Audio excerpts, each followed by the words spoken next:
Good evening and welcome to Elevated Not Tolerated. I hope that you all are having a great week and looking forward to a fabulous holiday weekend. Before we get into our nugget session, I do want to talk about a few of our supporters who keep me elevated and motivated to do what I like to do most of all, and to talk to you. So the first person I want to about is my dear friend, Leslie Ferguson. Leslie is the owner and operator of Heavenly Homemades by Leslie. Leslie does very designer items. She monograms everything by hand. She does everything that you can imagine. She does plates, she does mugs, she does bags, all types of items. Things that can say you within just a few seconds, and she makes it seamless when she does it. And one of the things that she's done for me has what I call are these designer baby plates. She puts all the information that's most important to us: when the baby was born, how much the baby weighs, the baby's full name, and then she does these little creative things with the plates that makes each one individualized and recognizes that child's great day of coming in to this world. And I just love it. I have all my grandsons have a plate. If you're ever looking for something that you want to keep, she's done a beautiful job for a couple that got married a few months ago. Just a beautiful designer type items. And so if you're ever looking for someone that can do something like that for you, please let me know and I'll go ahead and give you that information. One thing we're going to be doing in the next few weeks is we're going to actually have a poster made with all the people that do support Elevated Not Tolerated and Elegant Elevations. And so we're going to have that posted so that you have their phone numbers and all their contact information. Another person I want to talk about is my sister, and I call her my personal jewelry designer. My sister's name is Vanessa Milliner, and she is the sole owner and operator of Small Beginning Jewelry Creations. And my sister does everything by hand. And these are a couple of her pieces that she's done for me. I'm a lover of elephants, and my favorite color is blue. So she made this piece for me. As you can see, she's put that signature elephant on there for me. And all of these pieces she designs, and she puts her own fashion tip to it. So it's all about you. And then she has also made this fabulous piece for me that I just adore. It's one of my favorite pieces that she's done for me. My fingers are a little buttery. But she's put those pieces together for me as well, with my signature elephant on there. And all of these pieces that she does comes with necklace and earring settings. And they're very beautiful pieces, and these are pieces that you can keep forever. So if you're looking for a personal jewelry designer, let me know. I've got one of the best. Another young lady I want to talk about is Janae Foss. Janae is my personal Avon representative. Janae is a person who sticks by us with Elevated Not Tolerated, and she's always willing to help out someone in need. And these are a couple of her items that she sells. So if you're looking for an Avon representative, please let me know. I'll get you in contact with her. And then I want to tell you a little bit about my second business, which is Elegant Elevations. And if you can see, behind me is one of the pieces that I did for my mom's memorial service a couple of weeks ago.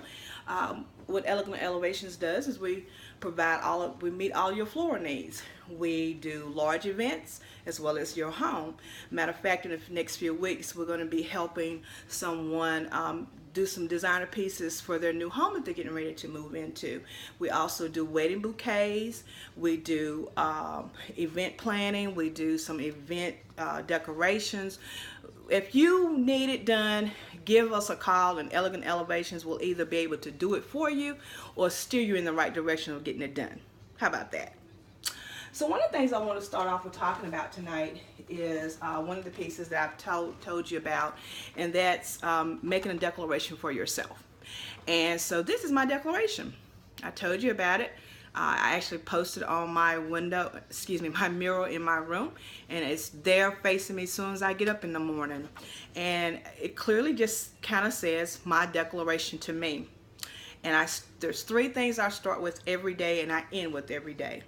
I say thank you to the Lord for giving me another opportunity that's full of a day of full of opportunities to do His will. Help me move out of His way and allow me to move into my destiny. I say a prayer and I read a scripture. That's my me time with me and God. And one thing with my family we have started doing since January is one person is designated for the whole week that will give us encouragement through scripture. They'll send out a scripture every morning and we'll have that to read out throughout the day. So that may be something that you and your family might want to do. Then the third thing is to look directly into the mirror and speak to yourself. You're going to accomplish things in your life today. Nobody's going to talk to you better than you.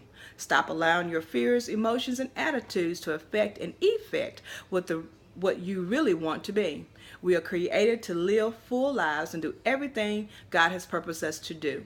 Declare and decree who you are, and just in case you forget, I posted a picture, one of my favorite pictures at the bottom, and so I can look at myself. Yes, I'm a little conceited. It's okay. And then I have a statement that I read. My name is Victoria Mahalia Holland. I am victorious and I am designed by the King to be more than a conqueror. I am the head and I am the lender. I am successful in everything that I put my mind to and allow God to do in me.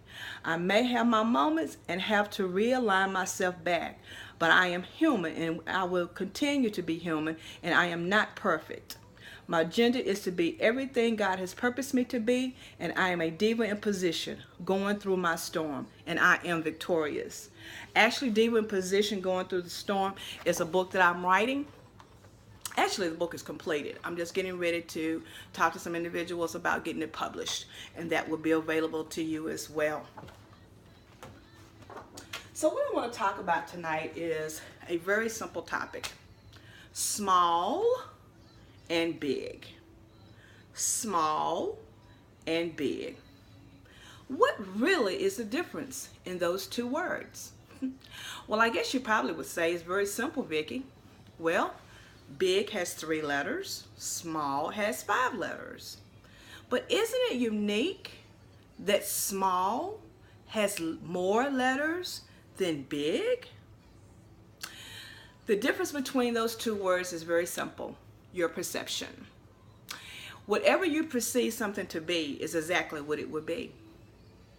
If you continue to think on a small level, sometimes that could be a hindrance. If you think on a big level, sometimes that can be a hindrance.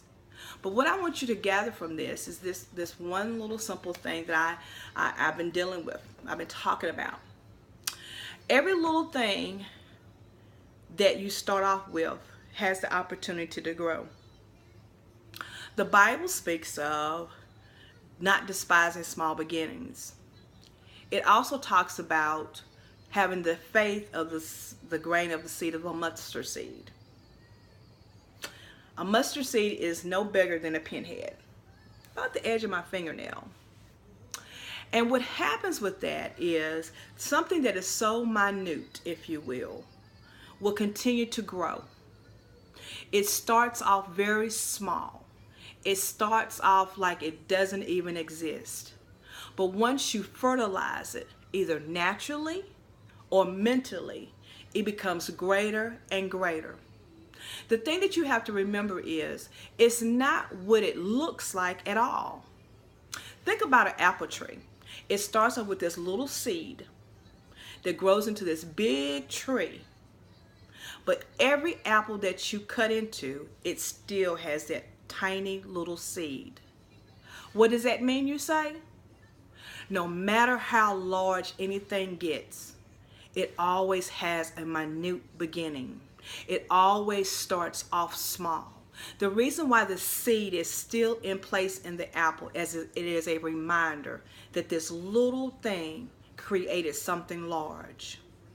Stop looking at what you're thinking about doing or what you are doing as minute. Everything has a beginning. Everything truly has an end.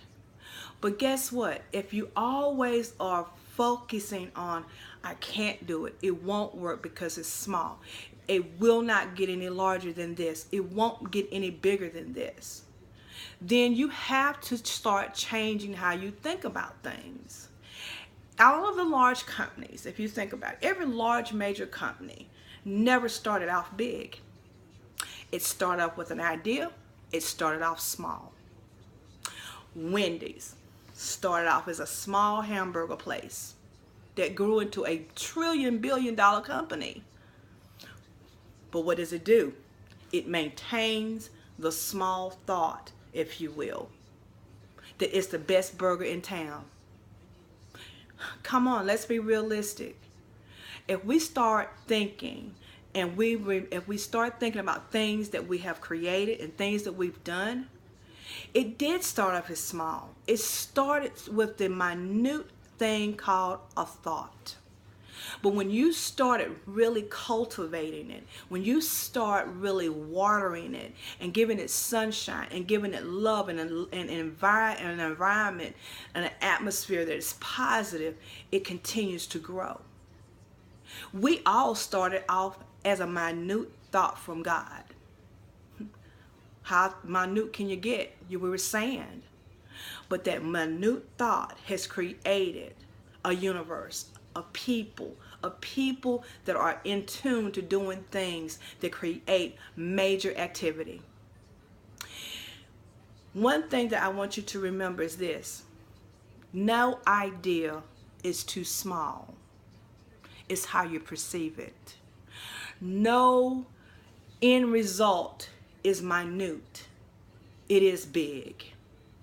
When you start your companies, when you write that first book, you may never think it's going to go anywhere, that it's ever going to get off the road. It's always something happening that keeps holding you back. But the thing is that seed that you've planted, the seed of hope, the seed of desire, the seed that it will work. Every company has to keep that maintains what the genuine thought in the beginning was, continues to have large business, continues to have large revenues. Why? Because they never forget the beginning, the minute seed, the thought. If you can accomplish one thing in your life, remember that you are